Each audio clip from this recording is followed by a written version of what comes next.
নমস্কার, জ্যোতির্ময় ঘোষ।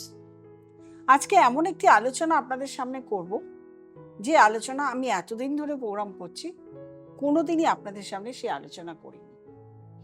এই আলোচনাটি হলো দেবী গন্ধেশ্বরী পুজো, যে পুজোটি একমাত্র যারা ব্যবসা করেন তাদের ক্ষেত্রে এই পুজোটি করা হয়। চান্দ্র বৈশাখ মাসের বৈশাখী পূর্ণিমাতে এই গন্ধেশ্বরী পূজা করা হয় এবং গন্ধেশ্বরী পুজোটি করা হয় গন্ধ বণিক সম্প্রদায়রা এই পুজোটি করতেন। কেন করতেন এটা একটু আছে, প্রচলিত যে গল্প আছে সেটা বলবো।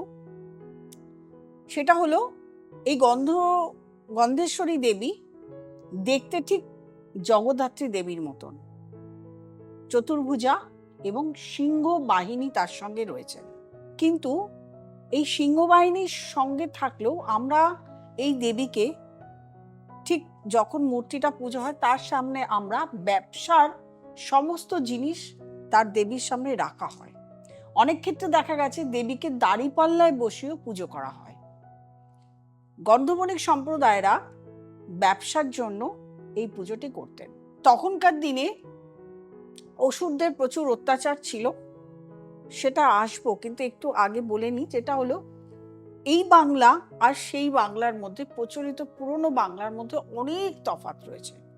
সেই সময় বাংলার মধ্যে গন্ধর্বণিক সম্প্রদায়রা প্রচুর ব্যবসা করত, দেশে বিদেশে মশলার ব্যবসা এবং সুগন্ধি ব্যবসা তারা আমদানি এবং রপ্তানি করত, যার জন্য গঙ্গার বুকে তরি ভাসাতেন।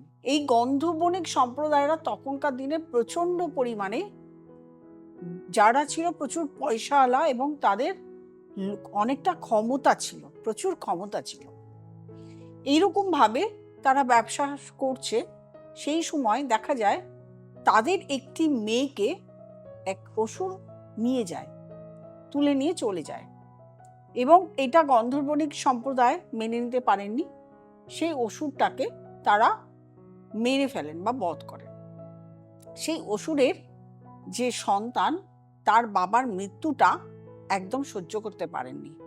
তিনি প্রচুর তপস্যা করেন, তপস্যার বলে তিনি শক্তিশালী হয়ে ওঠেন, এবং শক্তিশালী হয়ে ওঠার ফলে এই যে তিনি তার বাবাকে যারা মেরেছিল গন্ধর্বণিক সম্প্রদায়, তাদেরকে তিনি অত্যাচার শুরু করেন। যেখানে দেখতেন সেখানেই তাদের প্রতি অত্যাচার করতেন এবং মেরে ফেলে দিতেন।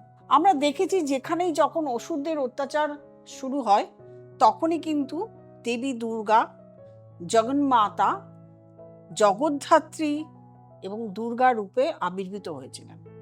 গন্ধর্বণিকরা তারাও তখন আহ্বান করলো দেবী দুর্গাকে। দেবী দুর্গা এলেন এবং এই অসুরটাকে বধ করলেন। এই অসুরটাকে বলা হয় গন্ধবণিক অসুর।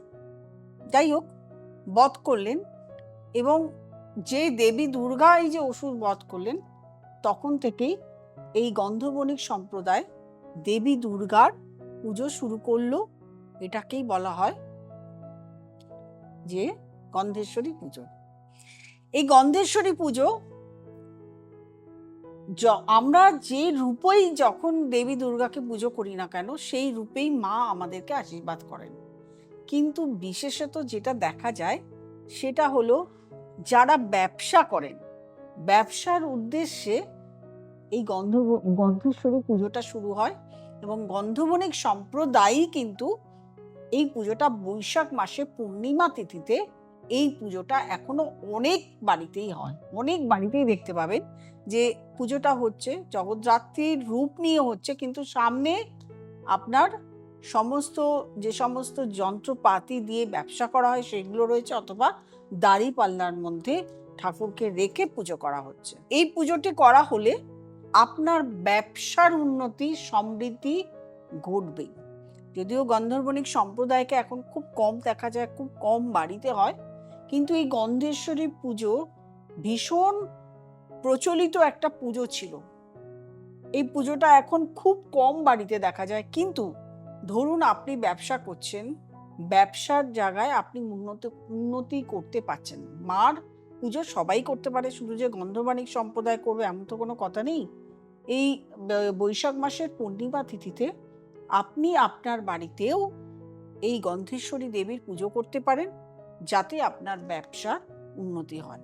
আমি একটা নতুন সাবজেক্ট নিয়ে আপনাদের সামনে এলাম, নতুন একটা জিনিস নিয়ে আপনাদের সামনে, যদিও অনেকেই জানেন, আমার কাছে মনে হলো আমি নতুন করলাম। যাদের ভালো লাগলো জানাবেন। পুজো করতে হলে নিজেদের বাড়িতে করে নেবেন।